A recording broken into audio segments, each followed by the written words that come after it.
한국 직업방송과 연합뉴스TV가 함께 만드는 취업 전문 뉴스 투데이 고용플러스입니다. 주 52시간 근무제가 다음 달 시행되는 가운데 1년 유예를 받은 금융권에서도 조기 도입 준비가 한창입니다. 세부 실행 방안에 대한 노사 간 이견을 좁히는 것이 과제인데 취지는 공감하는 만큼 하반기 도입이 이루어질 것이란 전망이 나옵니다. 김동욱 기자입니다. 카드사에 다니는 태원아 씨는 퇴근이 기다려집니다. 회사가 4월부터 시범 도입한 시차 출퇴근제로 오후 5시 퇴근을 하게 되면서 저녁이 있는 삶이 가능해졌기 때문입니다.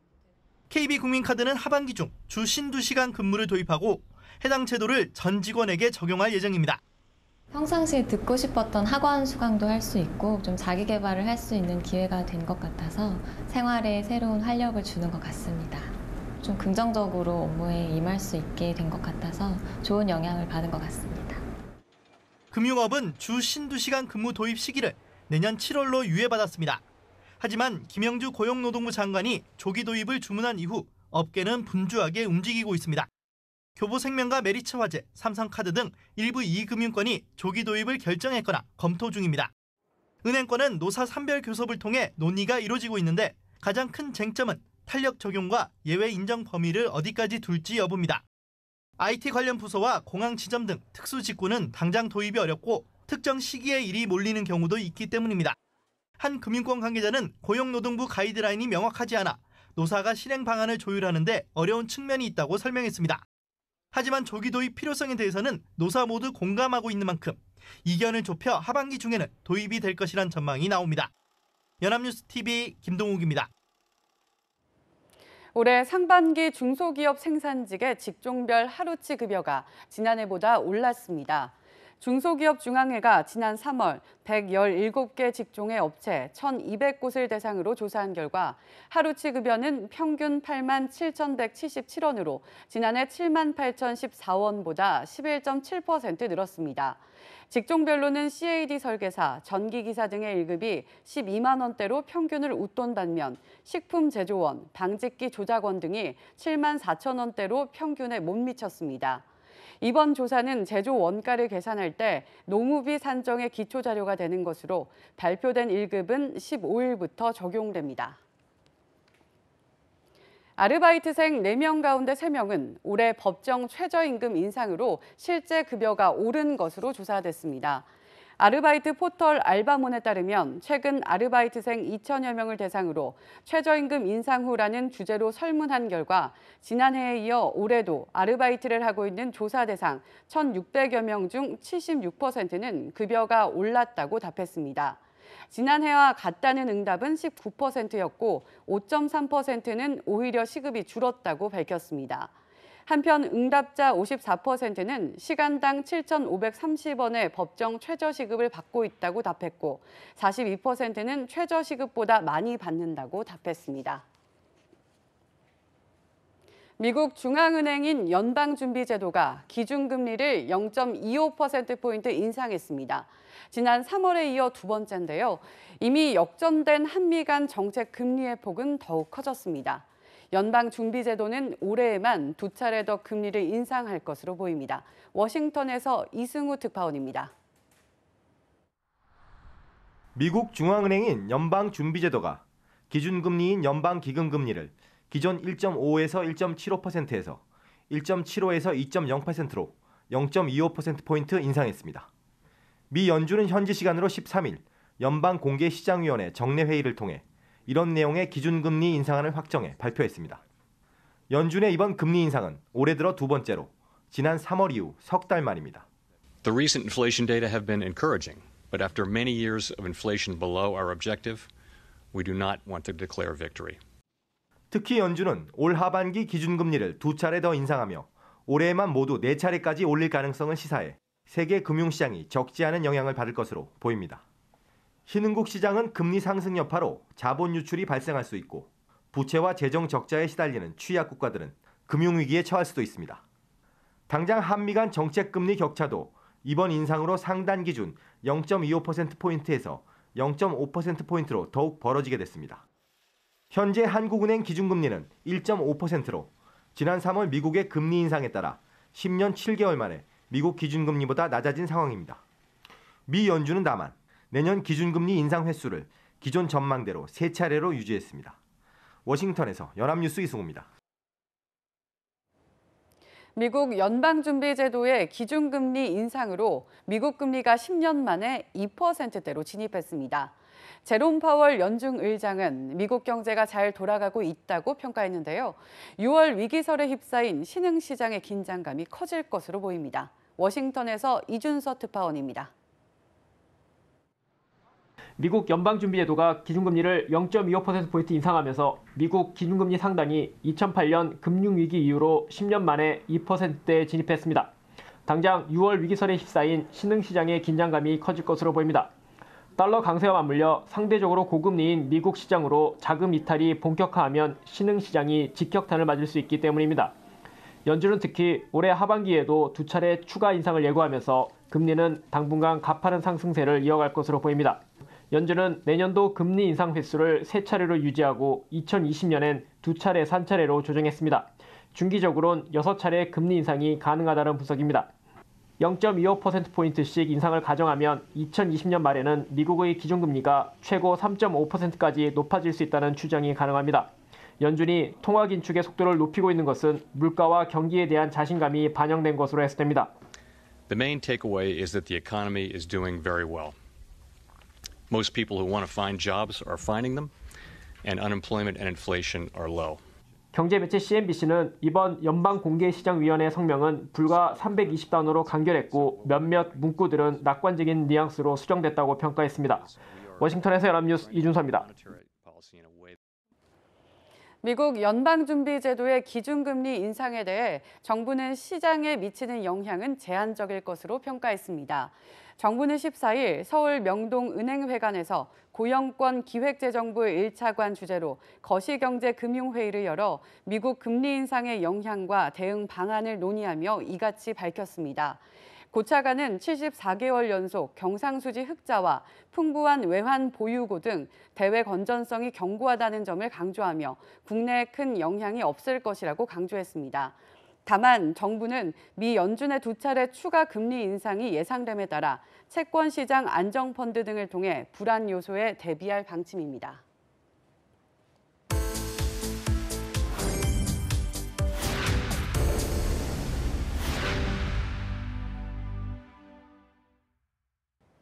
최근 남북 관계가 개선되면서 비무장지대 DMZ에 대한 관심도 높은데요.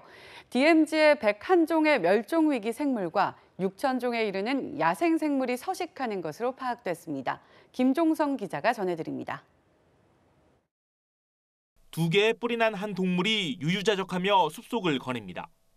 염소처럼 보이는 이 동물은 다름 아닌 멸종위기 1급인 사냥입니다. 개체수가 크게 줄어 극히 일부 지역을 제외하면 거의 찾아보기 힘든 멸종위기종입니다. 너구리를 연상케 하는 이 동물은 나무 위에 올라선 채 금빛 몸통에 자태를 뽐냅니다. 멸종위기 2급인 담비입니다. 멸종위기종인 사냥과 담비가 포착된 곳은 사람의 손길이 거의 닿지 않는 DMZ입니다. 국립생태원이 2014년부터 DMZ 일원 3개 권역의 생태계를 조사하고 1974년부터 누적된 자료를 분석한 결과 DMZ는 역시 생물 다양성의 보고였습니다. 멸종위기 101종을 포함해 야생생물 5,929종이 사는 것으로 파악됐습니다. 발견된 멸종위기 1급은 사냥을 비롯해 총 18종입니다. 멸종위기 2급은 담비 외에도 구렁이, 새오리기, 표범 장지뱀 등 83종입니다. DMZ 일원에 사는 멸종위기 야생생물 101종은 환경부가 지정한 우리나라 멸종위기종의 3분의 1이 넘습니다. 특히 희귀종인 등불 왕거미는 지난해 6월 민통선 이북 지역인 연천군에서 발견됐습니다. 2006년 월악산에서 국내 최초로 보고된 이후 처음입니다. 국립생태원은 생물 종 정보를 구축해 2020년에는 DMZ 일원의 생물 다양성 지도와 국제적 멸종위기 야생생물 서식 분포 지도 등을 제작할 계획입니다. 연합뉴스TV 김종성입니다. 흔히 작가의 작품 속에는 당시 사회의 모습이 담긴다고 하죠. 서울시립미술관이 개관 30주년을 맞아 미술의 과거와 현재, 미래를 종합적으로 고찰해 볼 수 있는 전시를 무료로 공개합니다. 장보경 기자의 보도입니다. 서울시립미술관이 개관 30주년을 맞아 한국콘텐츠진흥원과 함께 특별전을 마련했습니다. 미술관은 긴 세월 동안 갖춘 4,700여 점의 소장품 중 자연과 산책에 어울리는 30점을 골랐습니다. 김환기, 천경자 등 독자적인 작품 세계를 구축한 작가들의 작품을 전시하자 미술관은 미술사를 관통하는 산책 공간이 됐습니다. 고개를 돌리면 이번 전시를 위해 새로 만들어진 작품들이 펼쳐집니다. 음성인식 등 기술을 활용해 체험형으로 변한 작품들은 관람객들에게 과거와 전혀 다른 재미를 선사합니다. 미술관이 지나온 역사를 되돌아보는 동시에 나아갈 방향에 대해 고민해 볼 수 있게 한 이번 전시는 8월까지 무료로 관람할 수 있습니다. 19세기 말 조선시대를 배경으로 양반가 자제 달수와 조선 최고 전기수 호태가 만나 최고의 이야기꾼이 되는 과정을 그렸습니다. 그의 주요한 모티브는 권력자가 이야기꾼을 검열하고 그들의 입을 틀어먹는 사건입니다. 조선시대 정치와 세태를 풍자하는 메시지는 지금의 관객에게도 깨우침을 주는 지점이 많습니다. 국정농단 사태를 담아 입소문을 탄 이 작품은 올해는 전통 연희적 요소에 서양 악기를 적절히 섞어 한층 조화로움을 살렸습니다. 연합뉴스TV 장우혁입니다.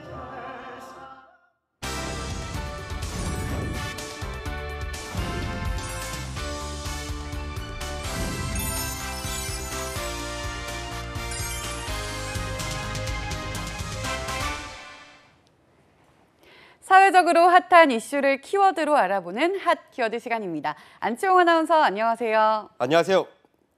핫 키워드 시간입니다. 여러분 투표 잘 하셨습니까? 이번 6.13 지방선거는 북미 정상회담, 미투운동, 미세먼지 등 주요 현안과도 밀접한 시기와 맞물려 있어서 그 어느 때보다 치열했던 선거였다고 평가받고 있는데요. 당선된 모든 후보가 지역민을 위해 최선을 다하기를 바라겠습니다. 네, 저 역시 같은 생각인데요. 게다가 지방선거는 국회의원 선거 등 다른 선거보다 복잡한 선거로 느껴집니다. 교육감, 광역단체장, 기초단체장에 지역구 광역의원, 비례대표, 광역의원, 그리고 지역구 기초의원, 비례대표, 기초의원까지 뽑아야 할 사람이 정말 많잖아요. 살펴야 할 후보도 공약도 참 많더라고요. 그래서 더욱더 복잡하게 느껴지고요. 그렇습니다. 뿐만 아니라 지역 선거의 경우 유권자들을 힘들게 하는 것이 한 가지 더 있죠. 바로 선거공회입니다. 무려 7개의 자리를 두고 수십 명의 후보가 각축전을 벌이다 보니 유세 방법도 다양한 데다 과열 양상까지 보이고 있는데요. 문제는 이렇게 해서 피해를 받는 쪽은 결국 투표를 해야 하는 지역민이라는 겁니다. 맞습니다. 평소엔 조용하던 출근길에서도 선거 운동원들이 가두 유세를 펼치고 있더라고요. 문제는 아파트 단지나 상가가 밀집한 지역처럼 사람들이 자주 모이는 장소에서 늦은 밤까지 유세가 벌어지기 때문에 불편을 호소하는 주민들도 많을 것 같습니다. 그렇습니다. 이 공직선거법에 따르면 공개된 장소에서의 연설이나 대담은 오전 7시부터 밤 10시까지 할 수 있는데요. 뿐만 아니라 지역을 옮겨 다니며 큰 소음을 유발하는 휴대용 확성 장치 사용은 오전 6시부터 밤 11시까지 가능하기 때문에 도로변이나 인구 밀집 지역에 사는 주민이라면 선거 기간 내내 피해를 받을 수밖에 없는 상황이죠. 그렇군요. 그런데 이렇게 아침 일찍부터 늦게까지 유세가 이뤄진다면 인근 주민들을 위해서라도 소음 규정을 마련돼야 하는 것이 아닌가요? 맞습니다. 현행법상 집회나 시위의 경우 주 야간에 따라 소음을 엄격히 규제하고 있는데요.